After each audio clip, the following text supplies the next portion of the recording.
할렐루야 성서 배경사 제5강 첫 번째 시간 애굽에서입니다. 이 애굽에서 우리가 알아야 될 것은 애굽에서 얼마나 이스라엘 백성들이 체류했느냐에 관한 기간에 대한 논쟁입니다. 대표적으로 두 가지의 학설이 있는데요. 430년설과 215년설 이 두 가지 문헌의 근거가 있습니다. 애굽 체류 기간에 대한 논쟁과 역사적인 고찰을 한번 보면 이스라엘 백성들이 애굽에서 체류한 기간은 성경 연대기에 있어서 굉장히 중요한 핵심적인 내용입니다. 왜냐하면 이것이 당시에 이 성경이 얼마나 사실에 입각했느냐를 따질 수 있는 중요한 근거가 되기 때문이죠. 일단은 성경은 본문 자체가 430년이라고 하는 명시적인 기록이 있습니다. 그럼에도 불구하고 왜 학계는 215년이라고 하는 조금 더 단축된 연대를 주장하고 있을까요? 그 근거와 또한 그 판본 고대 문헌을 우리 함께 살펴보도록 하겠습니다. 이것이 애굽에서의 생활과 또한 결국 출애굽까지 이어지는 그 성경적인 배경이 되기 때문이죠. 문제를 한번 제기해 보겠습니다. 첫 번째 배경입니다. 야곱의 후손들이 애굽에 머무는 동안 각 가족 단위에서 하나님께서 말씀하신 것처럼 하늘의 별과 같이 땅 위에 모래알 같이 많게 해주시겠다라고 하는 이 국가 단위의 규모로 인구가 급증할 수 있었던 것. 출애굽 당시에 성인 남자만 60만이래요. 전체 인구로 보면 어린아이와 여자들까지 포함하면 약 200만으로 추산되는데 이것이 성경 역사와 성경적인 배경과 당시 애굽의 역사와 상호 연결하기 위해서는 그 체류 기간이 어떤 것으로 규정하느냐에 따라서 완전히 달라지기 때문이죠. 먼저 430년설입니다. 이건 성경 본문을 430년설은 성경 본문을 문자 그대로 해석해서 여기에서 뭐 다른 것을 해석해 나가는 거예요. 애굽에서 순수하게 체류했던 시간을 430년으로 보는 거죠. 이 견해는 지금 우리가 주로 사용하고 있는 이 성경의 판본의 기록을 그냥 문자 그대로 받아들인 것입니다. 성경 본문의 직접적인 증거로는 출애굽기 12장 40절에 마소다 사본에 나와 있는 거예요. 다음과 같이 기록하고 있어요. 이스라엘 자손이 애굽에 거주한 지 430년이라.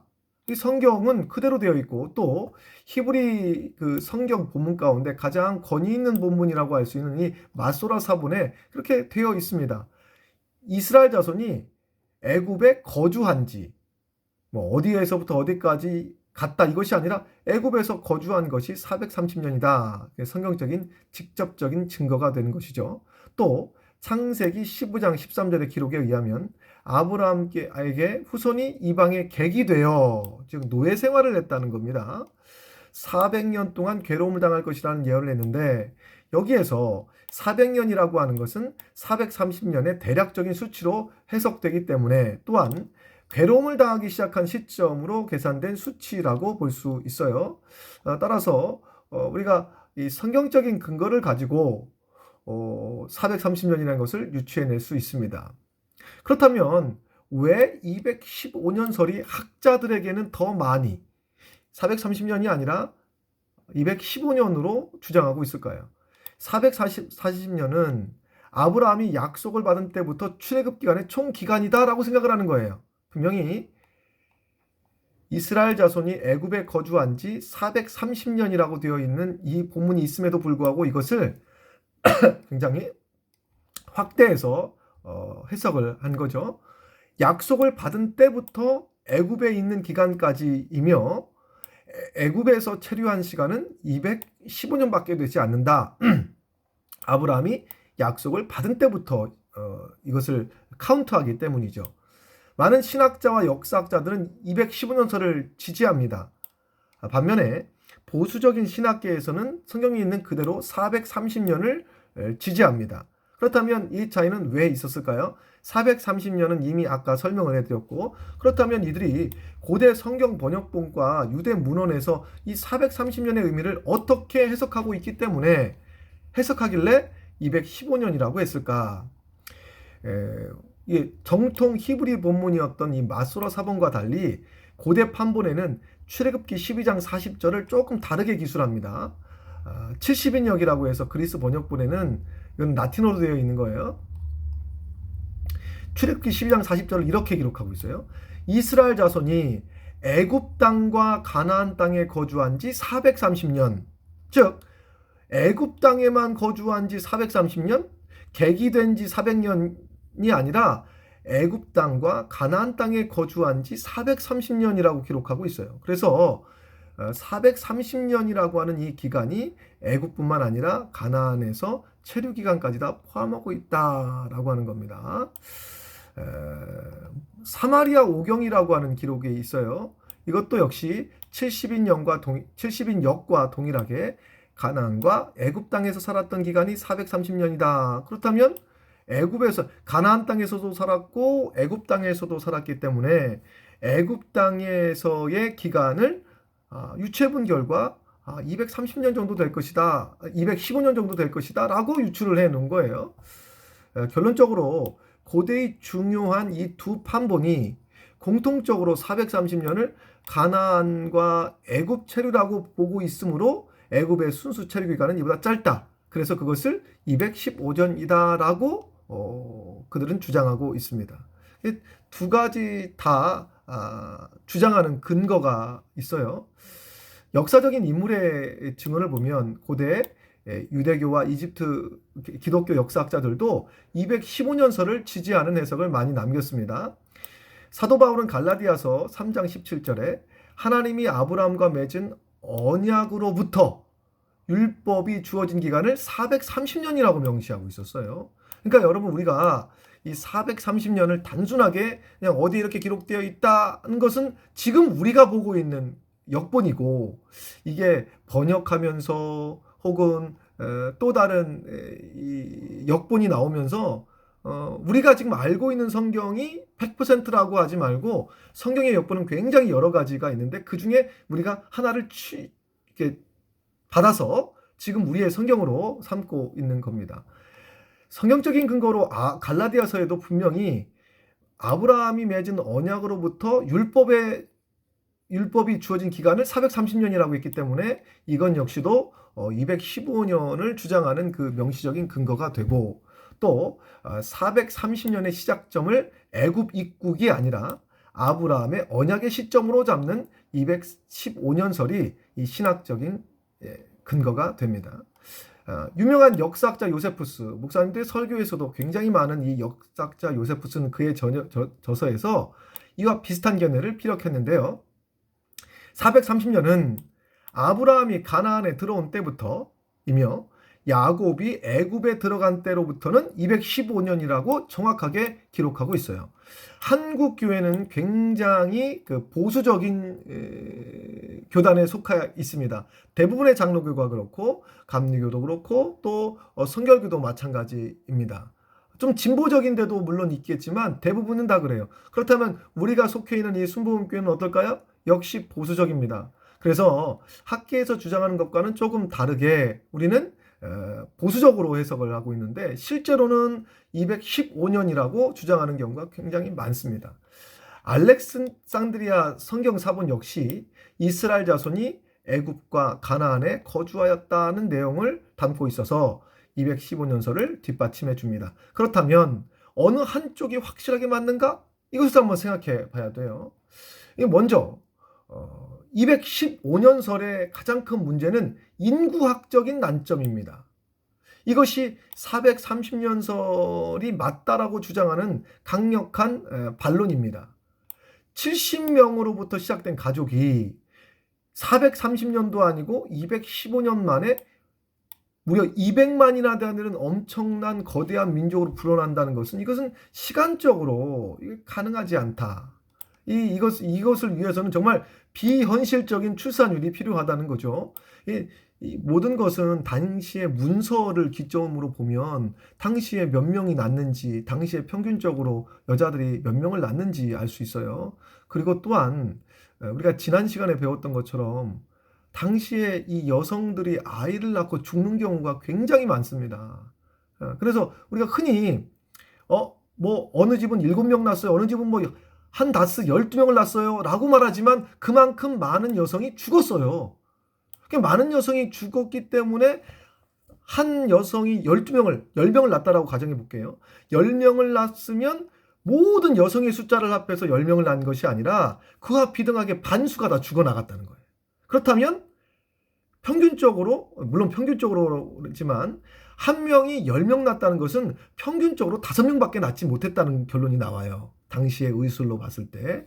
따라서 215년 만에 이 수치에 도달하려면 한 가구당 수십 명의 자녀를 낳아야 되고 그들 모두가 다 죽지 않고 번성해야 되며 또 살아 있어야 되는데 이것은 참 통계학적으로 불가능한 수치가 나온다. 그래서 215년설은 조금 무리가 있지 않느냐. 최소한 인구학적인 관점에서의 이야기입니다.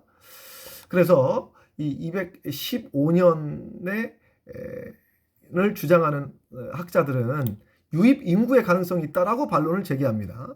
야곱의 후손뿐만 아니라 그들이 거느렸던 종들 그리고 나중에 이스라엘 백성 안으로 또 이렇게 함께 된 사람들이 있어요. 성경에는 정확하게 기록되어 있지 않지만 그들이 나올 때 이스라엘 백성들 믿는 하나님 나도 믿고 싶어. 애굽 사람인데. 그래서 그들도 함께 나왔을 가능성도 있다. 또한 이스라엘 백성들만 종의 신분이 있었던 것이 아니라 이 당시에 이집트가 굉장히 많은 정복 사업을 했어요. 그래서 수없이 많은 나라에서 이 종들을 데리고 왔는데 이 종들 역시 출애굽할 때 함께 나왔다라고 인구 유입설을 주장하기도 합니다. 요셉의 경우처럼 종들도 할례를 받고 결국 이스라엘의 공동체에 편입되었을 것으로 추측합니다. 그렇다고 할지라도 물론 이들이 얼마나 많으냐에 따라서 다르겠지만 215년은 너무 짧다. 그래서 430년이 맞지 않느냐라고 하는 겁니다. 그런데 문제는 430년 역시 족보상 난점이 있어요. 이거는 또 반대로 인구학적인 측면에서는 215년설을 430년이 공격을 하는데 이 족보적인 난점에서는 이 430년설을 215년설이 공격하고 있다는 거죠. 성경의 족보는 애굽 체류 기간을 단 4대로 기록하고 있어요.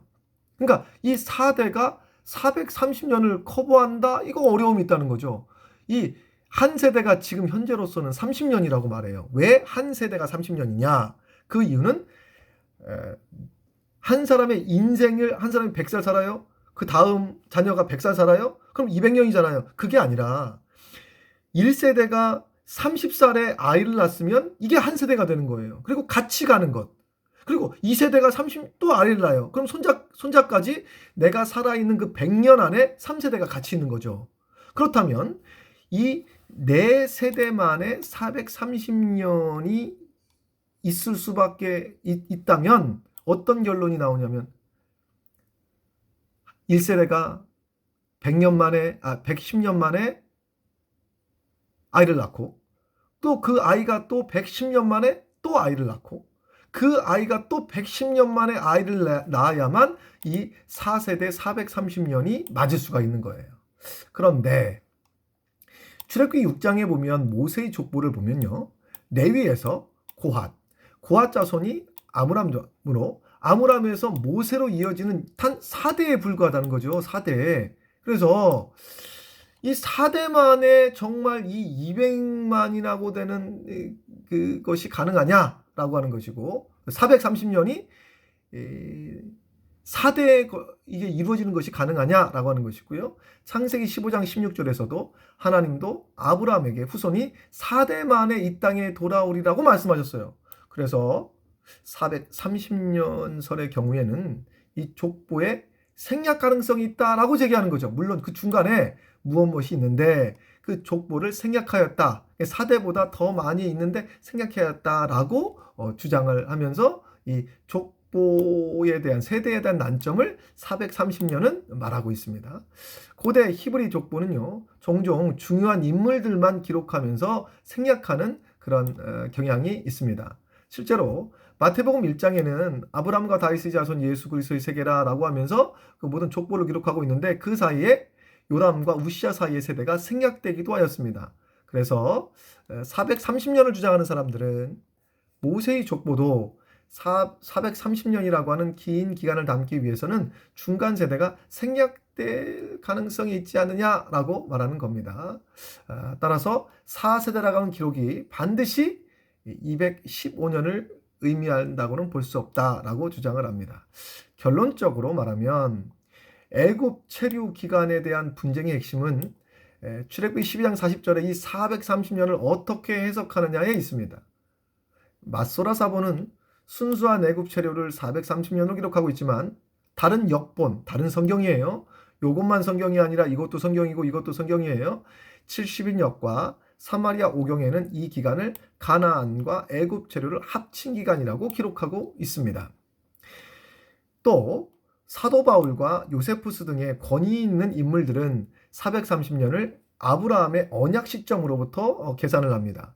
그래서 애굽의 실제 체류 기간은 215년이라고 하는 견해를 지지합니다. 그러나 이미 우리가 살펴보았던 것처럼 215년이라고 하는 것은 너무 짧다. 200만이라고 하는 그 인구를 형성해서, 즉 가족 단위에서 국가 단위로 형성해서 출애굽하기는 너무 어렵다라고 하는 난점이 있다. 430년설은 족보상 4세대의 기록으로 설명하기에는 너무 길다. 어떻게 4세대 만에 이 430년을 커버를 할 수 있을까라고 하는 것입니다. 이런 난점들이 있다는 거예요. 물론 신앙생활을 하는 데 있어서는 그리 중요하지 않습니다. 430년이든 혹은 215년이든 그것이 신앙생활하는 데는 그리 중요하지 않지만 성서 배경을 하는 데 있어서 이 430년이냐 혹은 215년이냐는 매우 중요합니다. 왜? 이것을 정확하게 알아야만 당시 문헌과 이집트의 기록과 그리고 출애굽에 어떻게 나왔는지, 언제 나왔는지를 알 수가 있기 때문이죠. 그래서 각각 이 430년과 또 215년설은 각각 정당한 타당한 이유도 있고 또 반론도 제기됩니다만은 현재에는 이 215년설이 문헌학적인 근거로 인하여서 강력한 지지를 받고 있습니다. 두 번째, 출애굽의 연대입니다. 출애굽의 연대를 비교해 보면 이스라엘 백성들이 이집트를 탈출한 시점을 두고 학계에는 출애굽 전기 연대설과 후기 연대설이 팽팽하게 대립하고 있습니다. 각 이론들을 한번 보면 이제 이스라엘 백성들이 언제 출애굽했냐, 언제 탈출을 했느냐에 관한 논쟁이에요. 그 논쟁에 따라서 완전 달라집니다. 하나님의 기적이 언제 나타났는지도 달라지고요. 또한 율법이 언제 만들어졌는지도 완전히 달라집니다. 먼저 전기연대설은 기원전 15세기를 전기연대설이라고 부릅니다. 후기 연대설은 그 뒤에 한참 뒤에 나오겠지만 먼저 우리 전기연대설만 우리 한번 볼게요. 전기연대설은 기원전 15세기로 보는데 성경의 기록을 문자 그대로 계산해서 출애굽 시기를 보는 겁니다. 기원전 1446년, 그러니까 15세기가 되겠죠. 그렇다면 이 연대가 어떻게 나오게 되었는가? 연대를 계산해야 될 거 아니겠습니까? 먼저 열왕기상 6장 1절에 보면 솔로몬이 성전 건축을 시작하는 해가 기원전 966년경 돼요. 이때가 출애굽한 지 480년 지난 시점이었습니다. 이를 역산하는 거예요. 거꾸로. 솔로몬이 성전을 건축한 그 시기로부터 시작해서 거꾸로 이렇게 따져보니까 그때가 기원전 1446년이 되더라. 그렇다면 이스라엘 백성들은 기원전 1446년에 출애굽했을 것이다 라고 주장하는 겁니다. 또한 당시 파라오 이집트의 왕이 제18왕조의 투투모세 3세 혹은 아멘호테프 2세를 출애굽 당시의 왕으로 추정합니다. 이건 역시도 고고학적인 근거가 있는데요. 아마르나 문서에 보면 기원전 14세기에 가나안 땅을 침공했던 하비루라고 하는 집단에 대한 기록이 있어요. 이는 가나안을 정복했던 히브리인으로 해석하기도 합니다. 그러니까 가나안을 정복했던 히브리인들이 14세기에 가나안을 침공했기 때문에 이것은 이스라엘 백성이 기원전 1446년에 이집트를 탈출한 것이 아니냐라고 하는 겁니다. 또 하나, 일부 고고학자들에 의하면 여리고 성의 파괴 시기가 이스라엘 백성들이 출애굽하고 나서 그리고 나서 광야 생활을 하고 여리고 성에 들어갔는데 이 여리고 성의 이 파괴 시점이 기원전 1400년경이다라고 이게 이야기를 하는 거예요. 광야에서의 생활은 단 40년에 불과합니다. 100년도 안 돼요. 따라서 광야 생활은 사실은 그렇게 이 전체적인 역사에 비해서는 긴 시간이 아니고요. 따라서 우리가 이 전기연대설은 이처럼 성경적인 근거, 당시의 고고학적인 근거, 물론 일부입니다. 의 근거에서 15세기에 출애굽했다라고 주장을 합니다. 그렇다면 후기 연대설은 언제 더 늦다는 거죠. 그거보다 15세기처럼 그렇게 빠르지 않고 늦게 나왔다. 그것은 좀 더 좀 구체적으로 고고학적인 발굴의 결과와 이집트 역사를 결합하면 출애굽 시기가 기원전 1290년에서 1250년경으로 보는 견해입니다. 오늘날 대다수의 성서학자들이 지지하고 있는데 이것은 대다수의 학자가 지지하는 것이고요. 아직도 대부분은 요 전기연대설을 한국교회 같은 경우는요. 전기연대설을 지지하고 있습니다. 후기연대설 역시 성경적인 근거를 가지고 있어요. 출애굽기 1장 11절에 보면 히브리 노예들이 파라오를 위하여 비둠과 라암셋에서 국고성을 건축했다라고 하는 기록이 있어요. 근데 이 라암셋이라고 하는 이 도시는 기원전 13세기에 라메세스 2세 때 건축한 도시란 말이죠. 그러면 다시 13세기예요. 그보다 더 오래된 이때 전기 연대설처럼 이때 출애굽했다라면 이게 고고학적인 연대가 맞지 않는 거예요. 그래서 성경도 출애굽기 11장에 그냥 완전히 바깥에 있는 그런 것만 말하는 것이 아니라 성경에 히브리 노예들이 파라오를 위하여서 국고성을 건축했다는 기록이 있는데 고고학적으로 발굴을 해본 결과 이런 결과가 나왔다는 겁니다. 또 하나, 당시 파라오 이집트의 왕은 제19왕조의 강력한 통치자였던 라메세스 2세를 보는데 이 출애굽 파라오로 우리가 잠정적으로 이거다라고 하진 않지만 우리가 잠정적으로 이렇게 볼 수 있다는 거예요. 또 아까도 여기서 아까 중요한 것은 일부 고고학자 혹은 일부 고고학적인 근거인데 여기는요 고고학적 근거로서 메르네프타 비석이 발견이 되어 기원전 1208년에 제작된 이 비석에는 이스라엘이 황폐해졌다라는 기록이 있습니다. 이는 기원전 13세기 말에 이스라엘이 이미 가나안 땅에 정착되어 있음을 보여주고 있는 거예요. 즉 여기서 말하는 이스라엘이 황폐해졌다라고 하는 것은 이스라엘 땅이 황폐해졌다라고 하는 그런 의미입니다. 이스라엘 땅, 가나안 땅, 그 땅이 황폐해졌다. 무엇으로 말미암아? 전쟁으로. 왜 황폐해졌느냐? 이스라엘 백성들이 가나안 땅을 침공했기 때문에 그렇다라고 하는 거죠. 그래서 이미 이스라엘 백성들이 가나안 땅을 침공해서 그 땅이 황폐해졌다라고 하는 겁니다.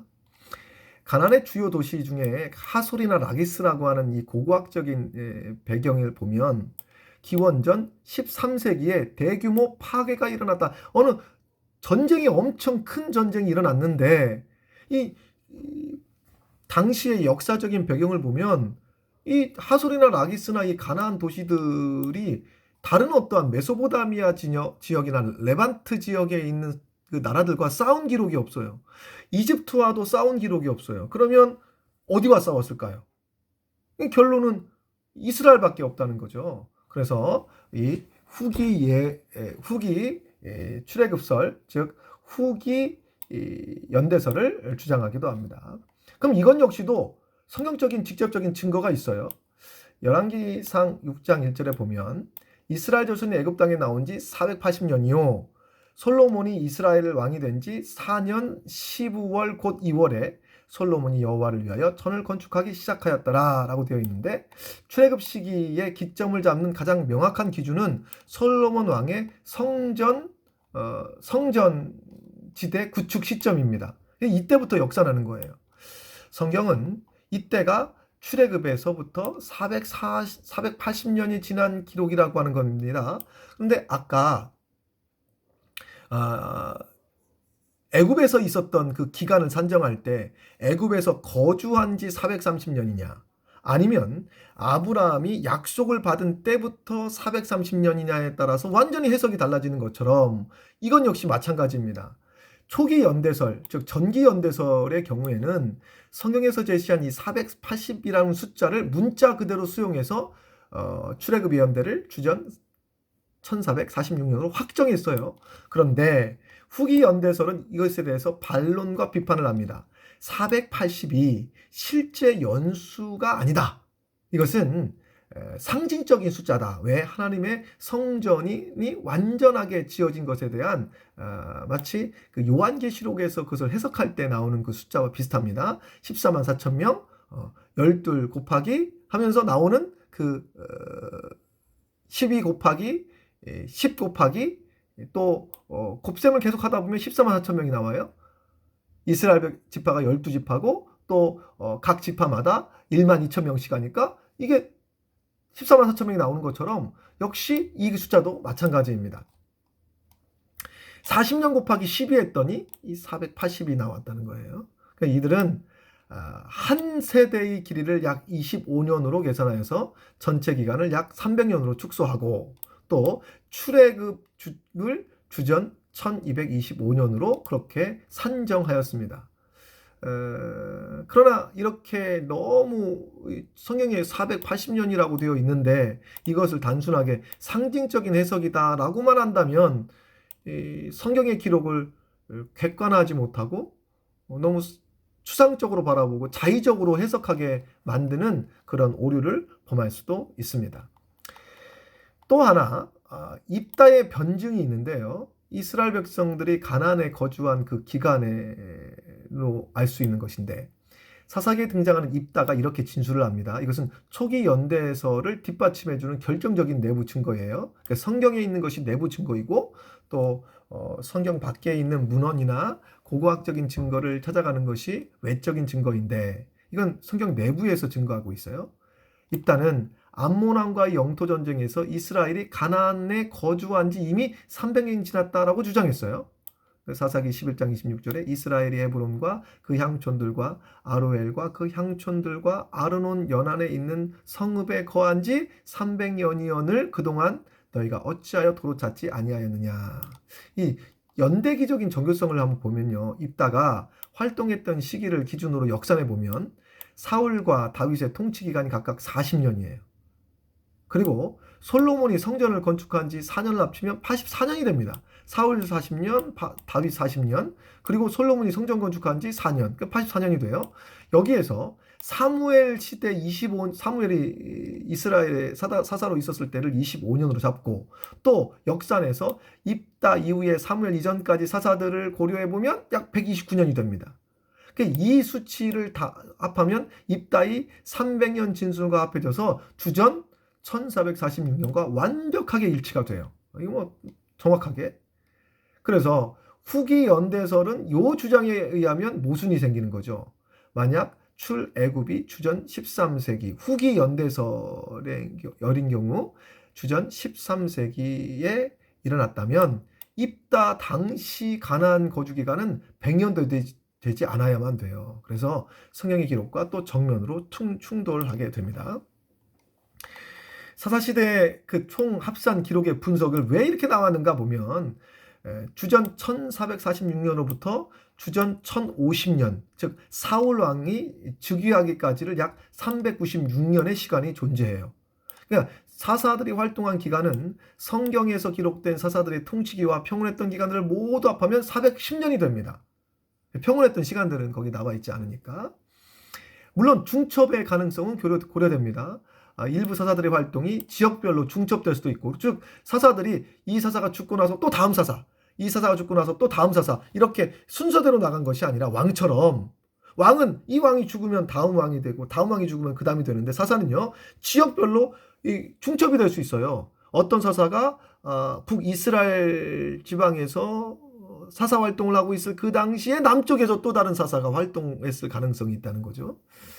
그러나 이를 감안한다고 할지라도 사사 시대를 유지하기 위해서는 최소한 335년 이상의 기간이 확보되어야 된다. 그래서 초기 연대설은 이 기간을 충분하게 수용할 수 있는 시간적인 여유가 있지만 후기 연대설은 사사시대를 약 150년 정도 미만으로 강제 축소를 해야 이 후기 연대설이 맞아요. 그래서 역사적인 사실이 결여됩니다.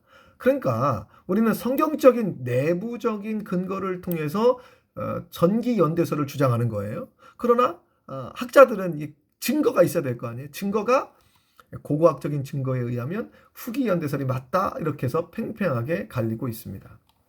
그 역사적인 상호 관계를 보면 애굽의 왕조와 건축 사업을 볼 수 있어요. 후기 연대설의 가장 큰 근거, 이거 역시 방금 전에 제가 설명드렸던 것처럼 어떤 성경적인 내적 증거가 아니라 외부에서 나와 있는 그 증거, 혹은 성경 바깥에 있는 문헌적인 증거, 혹은 고고학적인 배경, 이것을 더 중점적으로 보기 때문에 이스라엘이 건축한 성읍의 이름이 람셋이라고 하는 점인데요. 아까도 설명드렸지만 좀 더 구체적으로 출애굽기 1장 11절에 감독들이 그들 위에 세우고 그들에게 무거운 짐을 지워 괴롭게 하여 그들로 바로를 위하여 국고성 비돔과 람셋을 건축하게 하느니라. 그리고 출애굽기 2장 23절에 여러 해 후에 애굽 왕은 죽고, 이 부분은 나중에 모세편에서 좀 더 구체적으로 이때의 왕은 어떤 왕이었는지, 이때의 상황은 어떤 상황이었는지, 모세를 거두었던 그의 애굽의 어머니는 어떤 사람이었는지를 그 나중에 역시 고고학적인 배경, 성서 배경의 모습을 다시 살펴보도록 하겠고요. 애굽 왕이 죽었어요. 그 다음에 이스라엘 자손은 고역으로 인하여 산식하여 부르짖으니 그 고역이 하나님 앞에 상달됐고, 그리고 하나님께서는 모세를 보내서 이스라엘 백성들을 건지고 구원하였습니다. 이 지명 업데이트론인데요. 업데이트론, 이게 뭐냐면 람셋이라고 하는 명칭은 후대 독자의 이해를 돕기 위해서 당시의 지명을 반영한 편집적인 명칭일 가능성이 높다라고 주장하는 겁니다. 그러니까 그 당시의 이름이 아니라 후대의 이름이었다라고 하는 거예요. 또한 투트모스 3세와 일치성인데 출애굽기 2장 23절은 모세가 미디안에 있을 때 애굽 왕이 죽었다라고 기록하고 있어요. 역사적으로 54년을 장기 집권했던 이 투트모스 3세는 1450년에 사망을 합니다. 그러니까 이 기록과 정확히 일치한다고 볼 수 있는데 1450년에 사망했고, 그리고 그 다음에 이스라엘 백성들이 하나님 앞에 부르짖었고, 그 다음에 하나님께서는 모세를 보냈고, 모세를 보냈는데 그가 죽고 나서 1450년에 죽었으니까 이제 이건 주전이니까 거꾸로 카운트를 하는 거예요. 거꾸로 카운트. 주님이 이 땅에 오신 그때부터는 1년, 2년, 3년, 1000년, 1200년이지만 주님이 이 땅에 오시는 그 기점 이전에는 주님보다 멀어지는, 이게 더 오래된 거예요. 이게 더 지금의 시기와 더 가까운 거고요. 그래서 주전 1446년이 더 현대와 가까운 건데, 죽고 나서 모세가 갔고 그리고 출애굽이 일어났다고 보는 것이 연대학적으로는 훨씬 정교하다. 또 람셋 2세는 통치기간이 길었지만 그의 선대의 통치기간은 초기 연대만큼 긴 공백을 설명해 주지 못합니다. 또한 고고학적인 증거가 있는데 주전 13세기 말 기록의 메르넵타 비문에 보면 성서학 기록 중 이스라엘이라고 하는 명칭이 최초로 등장을 해요. 이건 고고학적으로요. 그래서 굉장히 독보적인 자료를 가지고 있는데 이 유물은 주전 1209년경에 제작했을 것이라고 추정이 되고, 이집트의 제19왕조 메르넵타 왕 제위 5년차에 기록을 하였습니다. 1896년 플린더스 피트리에 의해서 테베의 메르납트 신전에서 발견이 됩니다. 약 한 3m의 검은 화강암 미석으로 현재 카이로 박물관에 수장되어 있어요. 이 비문에 이스라엘이라고 하는 의미가 나와 있는데, 이 메르납타 왕이 리비아 및 가나안 여러 족속들의 전쟁에서 승리했음을 선포하는 찬가 형식이에요. 가나안은 약탈당하였고 모든 제한이 닥쳤다. 에글론은 정복되었고 케셀은 함락되었으며 야노암은 더 이상 존재하지 않는 것처럼 되었다. 이스라엘은 황폐해졌고 그 씨가 말랐다. 이것이 중요한 이유가 있어요. 이 한정사의 중요성인데, 이 고대 이집트 상형 문자를 소리내어 나타나는 표음 문자와 의미를 나타내는 표의 문자가 섞여 있어요. 그래서 한정사는 단어 맨 끝에 이 단어는 이런 범주에 속한다라고 하면서 알려주는 기호가 있어요. 그래서 이스라엘 상형 문자의 체계에는 아스글론이나 게셀 같은 명칭 뒤에 도시국가를 뜻하는 기호가 붙었는데 이제 이스라엘은 그것이 붙어 있지 않아요. 이스라엘은 이 도시국가가 붙어 있는 것이 아니라 외국인 종족이라고 하는 기호가 붙어 있습니다. 따라서 이것은 주전 1210년경에 이스라엘이 단순히 떠돌이 집단이 아니라 이집트 파라오가 군사적 위협을 느낄 만큼 가나안 땅에서 확고한 정체성을 가지고 있는 민족으로 정착되어 있다라고 하는 것을 입증하는 거죠. 즉 다른 곳에서는 이런 도시국가인데 이스라엘은 도시국가가 아니다. 민족국가로 나갔다라는 것을 입증합니다. 이 출애굽 연대라는 논제의 역할은 다시 한번 후기 연대서는 주전 13세기에 의해서 근거해서 비밀에 나타난 이스라엘 존재는 람셋 2세의 시대에서 출애굽이 일어났다는 출애굽 후기서를 강력하게 지지하는 증거가 됩니다. 만약 주전 1210년경에 이스라엘이 가나안에 이미 거주하고 있었다면 이전에 출애굽과 광야 생활 그리고 가나안 정복 전쟁이 완료되었음을 시사하는 거죠. 결국 주전 1230년에 제작된 이 메르넵타 이 비문은 출애굽 연대 논쟁의 종지부를 짓는 굉장히 중요한 유물이 되는 겁니다. 즉 애굽왕 메르납타가 가나안 정복을 기념하여 세운 이 비문은 이미 가나안 땅에 이스라엘이라고 하는 민족적 명칭이 명확히 기록되어 있다. 그런데 만약 후기 연대설처럼 주전 1275년에서 출애굽이 일어났다면 이스라엘 백성은 1230년경에 여전히 광야에 있어야만 됐어요. 그래서 가나안 정복 초기 단계에 머물러 있어야만 되고 그 비문은 비문은 이스라엘이 이미 가나안 주요 정착 민족임을 증명하고 있습니다. 이는 출애굽과 가나안 정복이 메르납타 시대보다 더 이전 주전 15세기 초 연대에 이미 완료했음을 강력하게 시사하고 있습니다. 오늘은 여기까지 강의를 마치고요. 다음 시간에는 애굽에서의 생활, 애굽 생활은 어떻게 될 것인가? 이 성경의 배경뿐만 아니라 그 더 깊은 당시 애굽의 그 생활이 무엇인지를 함께 나눠보도록 하겠습니다. 모두 수고하셨습니다.